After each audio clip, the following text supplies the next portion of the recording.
Good evening. My name is Elder Dexter Gunderson.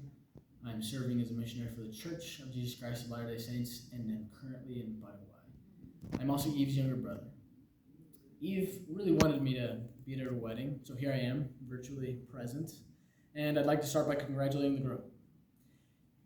If my sister were a fish, that would have to make you a very talented or very lucky fisherman. You've found Nemo.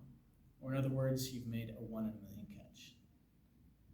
Moreover, my sister is much more than a fish, and to understand how much more, you just have to have been there.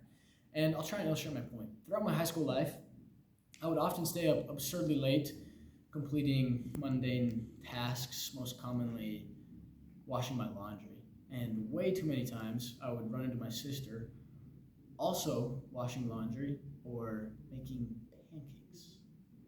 If you tend to get hungry around 2 a.m., you've married the right girl. Nonetheless, despite getting to bed at a less than decent hour, she would get up with me at 5 a.m. to go train with the men's soccer team. This is something that few of my friends would do, and that discipline is probably the leading factor that's going to allow you to say, your grandmother was a collegiate athlete 40 years from now when you're bragging to your grandchildren. Apart from being an outstanding athlete, Eve is also an incredible cheerleader. As a freshman in high school, I tried out for the soccer team. I was nervous. She picked me up from the junior high, and I got in her car to go to the high school fields. And I remember she turned on the pump-up tunes, gave me the motivational speech, and handed me 2 pieces of toast because she knew I couldn't eat a lot on a nervous stomach. Later, I don't think any one person assisted more of my soccer games other than my mother. She was always there, wrapped up in at least 3 blankets with a blown-up cardboard cutout of my face. If you wanted to marry someone who's going to push you your entire life, you've married the right girl. Lastly, I'd like to highlight Eve's ability to make everything fun. And I don't actually have to illustrate any of that because it's quite obvious. And if you wanted to marry someone who's going to make you love life, you've married the right girl. Just get things straight. Don't tell her I said any of this. This is between us. And I understand I'm the younger brother, yet I've always had this protective instinct. And I've thought that if someone's going to take my sister's last name, they have to pass some sort of bar. So I've been monitoring here in Paraguay. I've been keeping my eye out. And luckily for me, I've actually known Caleb for quite some time. I've actually looked up to him, both literally and as well as figuratively. In elementary school, we used to walk home from school every day, and he always taught me how to create different classes of snowballs and how to throw them at cars so that the cars wouldn't notice. I remember one day in particular, he humbly brought to our attention that he was carrying 2 math textbooks. Isn't that every girl's dream? I mean, a man that is both physically competent and intellectually adept, not to mention the diligence he would need to fill those 2 out. As I've seen Caleb's life over the past years, I've noticed that he's kind of just a 2 textbook kind of guy. Physically and intellectually adept, not to dismiss diligence. Imagine my excitement when I found out that he wanted to date my sister. It went something like this. Here in Paraguay, me and Caleb message with audio messages. So I get a message. It goes something like this. Hey, Elder Gunderson.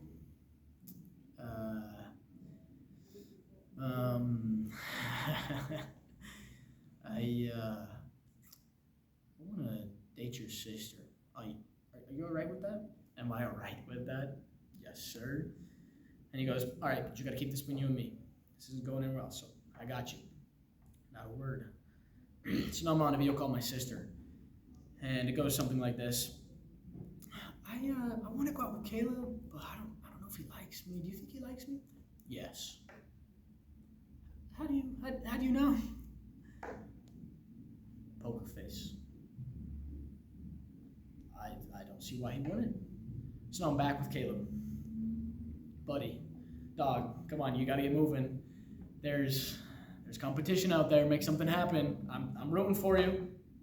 So he goes, I'll set some up with a few friends, and we'll make a move. So I'm content with the response, and months go by, and we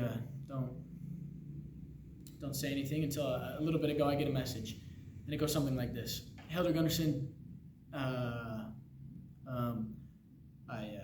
know this voice. Your sister and I are gonna get married.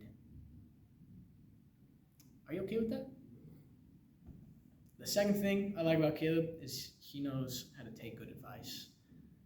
I said, get things moving, and you have exceeded my expectations. The third thing I like Caleb has got to be the most prominent. Trusting my sister's judgment. If my sister is going to marry someone, it's got to be someone that she really likes.